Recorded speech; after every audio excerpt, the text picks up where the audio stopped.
Hi friends, welcome to my channel. ఈరోజు నేను చేయబోయే రెసిపీ వచ్చేసి గోంగూర పచ్చడి అండి. నేను చేసే విధంగా ఒకసారి ట్రై చేయండి, చాలా అంటే చాలా బాగుంటుంది. ఇప్పుడు మనం గోంగూర కట్టెల్ని ఈ విధంగా ఆకుల వైస్గా తుంపుకొని నెక్స్ట్ నీట్గా క్లీన్ చేసుకోవాలండి. అందులోనే తగినన్ని మిరపకాయలు తీసుకొని మనం మిరపకాయలని గోంగూరని ఒక్కసారి సిమ్లో ఉడకపెట్టాలండి. మనం ఉడకపెట్టి మంచిగా తిప్పుకోవాలండి. ఒకసారి తర్వాత కొద్దిసేపు మగ్గనియాలి.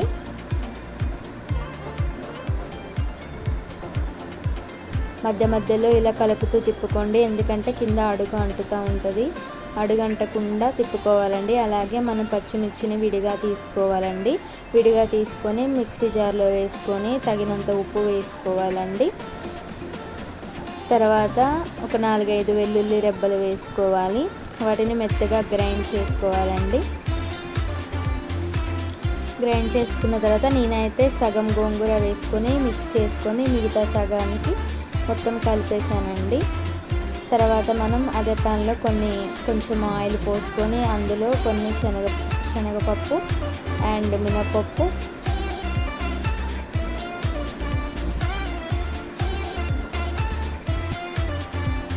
తర్వాత ఒక 2 ఎండుమిర్చి వేసుకొని తిప్పాలండి. ఈ గోంగూర పచ్చడిలో మనం ఈ విధంగా వేసుకోవడం వల్ల మంచిగా వేగిన తర్వాత మనం తింటుంటే మంచిగా అనిపిస్తుందండి. అలాగే కొద్దిగా కరివేపాకు కూడా వేసుకొని తిప్పుకోవాలి.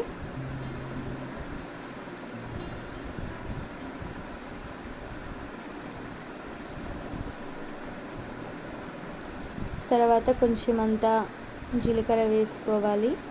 అలాగే ఆవాలు కూడా వేసుకొని మరొకసారి తిప్పాలండి.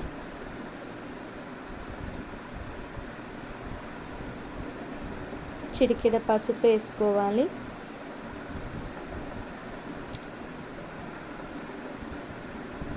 తర్వాత కొద్దిగా అంతా మెంతు పౌడర్ వేసుకోవాలండి. తర్వాత మనం ముందుగా గ్రైండ్ చేసిన పచ్చడిని కూడా వేసుకొని మంచిగా అలా తిప్పుకోవాలండి.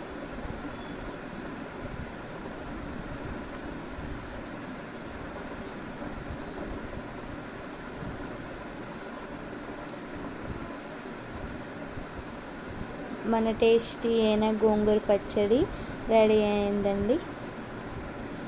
Thank you so much.